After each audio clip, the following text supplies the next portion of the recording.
गावाकडच्या महत्त्वाच्या 50 बातम्या अतिशय वेगवान स्वरूपात सुरुवात करूयात।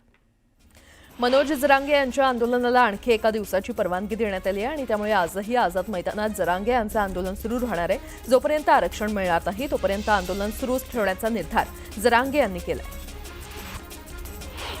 शिंदे समितीने आंदोलक मनोज जरांगे यांची भेट घेतली। न्यायमूर्ती संदीप शिंदेंनी जरांगेंशी चर्चा केली आणि यावेळी शिंदेंनी आंदोलन मागे घेण्यास नकार दिलाय।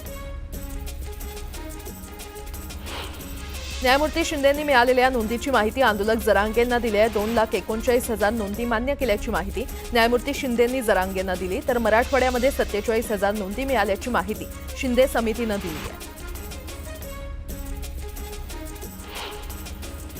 जरांगे पाटील यांचं काही प्रमाणात समाधान झालंय, मात्र मंत्रिमंडळ बैठकीत चर्चा होईल, त्यानंतर पुन्हा एक फेरी होईल। तसंच हैदराबाद गॅझेट संदर्भात तत्वतः मान्यता दिली असल्याची माहिती शिंदे समितीने दिली आहे।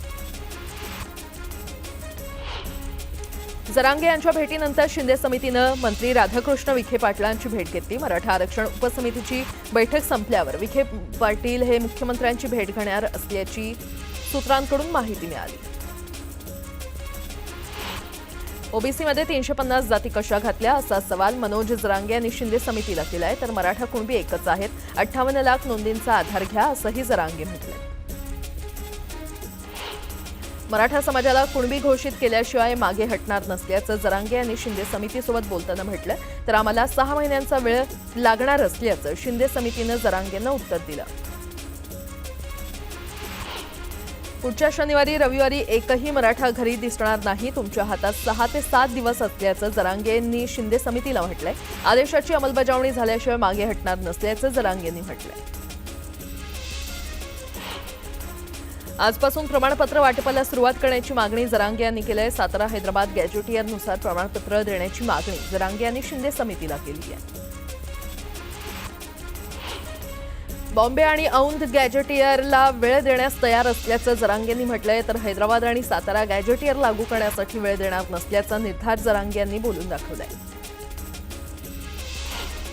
सरकार उगाच शिंदे समितीला पुढे करत असल्याचा आरोप जरांगे यांनी केलाय। शिंदे समितीला पाठवणं म्हणजे सरकारचा आणि राज्याचा अपमान असल्याचं जरांगे यांनी म्हटलं। मुंबईत आलेल्या मराठा आंदोलकांची सरकारकडून कोंडी केली जात असल्याच्या पार्श्वभूमीवर सोमवारपासून आंदोलनाची व्याप्ती वाढवण्याची तयारी मराठा क्रांती मोर्चानं सुरू केली आहे। त्याचाच एक भाग म्हणून ग्रामीण भागात गावोगावी बैठका सुरू झाल्या असून येत्या काही दिवसात महिलांना मोठ्या संख्येनं आंदोलनामध्ये उतरवण्याची तयारी मराठा समाजानं सुरू केल्याचं सांगितलं जात आहे। रविवार सुट्टीचा दिवस असल्यानं लाखोंच्या संख्येनं गणेश भक्त गणपती दर्शनासाठी मुंबईमध्ये येतात आणि त्यामुळे मध्य रेल्वेनं आजचा ब्लॉक रद्द करण्याचा निर्णय घेतलाय। ब्लॉक रद्द केल्यानं गणेश भक्तांना दिलासा मिळालाय। गणेशोत्सवात मोठ्या प्रमाणात होणारी कोंडी नियंत्रणात ठेवण्यासाठी आणि वाहन चालकांची गैरसोय टाळली जावी म्हणून गणेशोत्सवाच्या शेवटच्या 7 दिवसात पुणे शहरातील 4 रस्ते ठराविक अंतरासाठी सायंकाळी 5 नंतर वाहतुकीसाठी बंद राहणार आहेत। तसंच शहरातील 12 रस्त्यांवर जड वाहनांना पूर्ण बंदी घालण्यात आली आहे। विसर्जन मिरवणुकीच्या दिवशी पुणे शहरात वाहतूक कोंडी टाळण्यासाठी आणि भाविकांना सोयीचं व्हावं म्हणून वाहतूक शाखेनं 27 ठिकाणी पार्किंगची व्यवस्था केलेली आहे। या ठिकाणी नागरिक आपली वाहनं पार्क करू शकणार आहेत अशी माहिती वाहतूक विभागानं दिली आहे। विरार डहाणू दरम्यान सुरू असलेलं रेल्वे चौपदरीकरणाचं काम 2027 पर्यंत पूर्ण होण्याची शक्यता असून त्यानंतर या मार्गावर दररोज 200हून अधिक लोकल फेऱ्या वाढवण्यात येणार आहेत आणि यामुळे या परिसरातील प्रवाशांना मोठा दिलासा मिळणार आहे। नोकरदारांना निवृत्तीनंतर मिळणाऱ्या पेन्शनबद्दल कर्मचारी भविष्य निर्वाह निधी संस्थेनं मोठा निर्णय घेतलाय। आता 6 महिन्यांपेक्षा कमी काळ नोकरी केली असेल तरीही तो व्यक्ती पेन्शनसाठी पात्र असणार आहे। महिनाभर काम केलेल्या व्यक्तीलाही ईपीएसचा लाभ दिला जाणार आहे। पनवेल महापालिकेच्या मालमत्ता कर विभागानं यंदा विक्रमी कर वसुली केलेली आहे। 1 एप्रिल ते 29 ऑगस्ट दरम्यान तब्बल 1,36,967 मालमत्ताधारकांनी 483.8 कोटींचा कर तिजोरीमध्ये जमा केल्यानं पनवेलच्या विकासाचा श्रीगणेशा होणार आहे। मराठवाड्यामध्ये पावसाचा जोर वाढलाय। 130 मंडळांमध्ये येणाऱ्या 2,600 गावांना पावसाचा फटका बसलाय। सलग दुसऱ्या दिवशी अतिवृष्टीनं विभागात दाणादाण उडवून दिल्यानं जनजीवन विस्कळीत झालंय।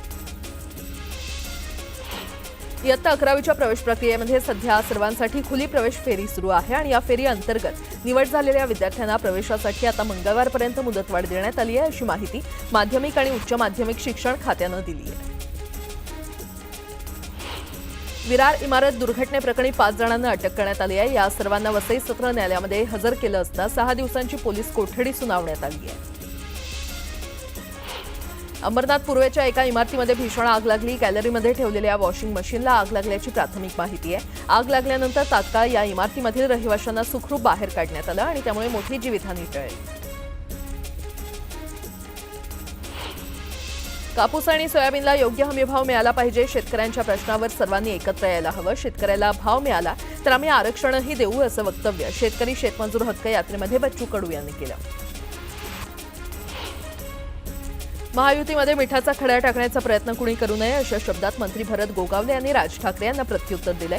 मनोज जरांगे पुन्हा का आले हे एकनाथ शिंदेच सांगू शकतील, असं राज ठाकरे यांनी म्हटलं होतं. त्यावर ते बोलत होते.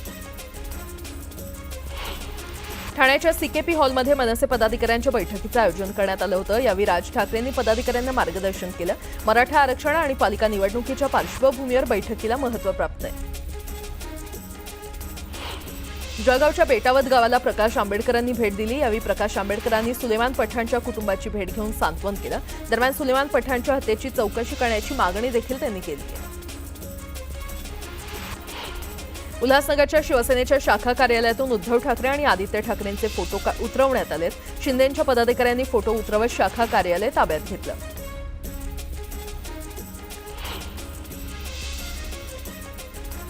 पिंपरी चिंचवडमध्ये 11 जणांनी एका तरुणीच्या प्रियकराला मारहाण केली आहे. मारहाणीमध्ये तरुणाचा मृत्यू झाला. या प्रकरणात पोलिसांनी 11 जणांविरोधात गुन्हा दाखल केलाय. आतापर्यंत 9 जणांना पोलिसांनी अटक केली आहे. साताऱ्यामध्ये शिक्रापूरमध्ये घरफोडीतील आरोपी लखन भोसलेचा एन्काउंटर झालाय. आरोपीला पकडायला गेलेल्या पोलिसांवर आरोपीनं हल्ला केला. या हल्ल्यामध्ये 4 पोलीस गंभीर जखमी झालेत, तर या गुन्ह्यातील दुसरा आरोपी फरार आहे. खेड तालुक्यातील भरणे येथील शामराव नागरी सहकारी पतसंस्थेमध्ये तब्बल 4,22,81,000 रुपयांचा आर्थिक घोटाळा उघडकीस आलाय. या प्रकरणी अध्यक्ष दत्ताराम बाळा बैकर, उपाध्यक्ष सुधाकर शिंदे, माजी उपाध्यक्ष शशिकांत शिंदे आणि माजी सीईओ प्रिया सुतार तसंच सुभाष शिंदे या 5 जणांना आर्थिक गुन्हे शाखेनं अटक केली आहे. संतोष देशमुख हत्या प्रकरणात सर्वांना फाशीची शिक्षा होणार असल्याचं वक्तव्य धनंजय देशमुख यांनी केलंय. यातून कुणीही वाचणार नसल्याचंही ते म्हटलेत. कोर्टानं वाल्मिक कराडचा जामीन अर्ज फेटाळल्यानंतर त्यांनी ही प्रतिक्रिया दिली आहे. धुळे सोलापूर राष्ट्रीय महामार्गावरील बीडच्या नामलगाव फाट्याजवळ असलेल्या किंवा झालेल्या अपघातातील मृतांची संख्या 6 वर पोहोचली आहे. या घटनेनंतर मृतांच्या नातेवाईकांनी संताप व्यक्त करत टोलनाका बंद करण्याची मागणी केली.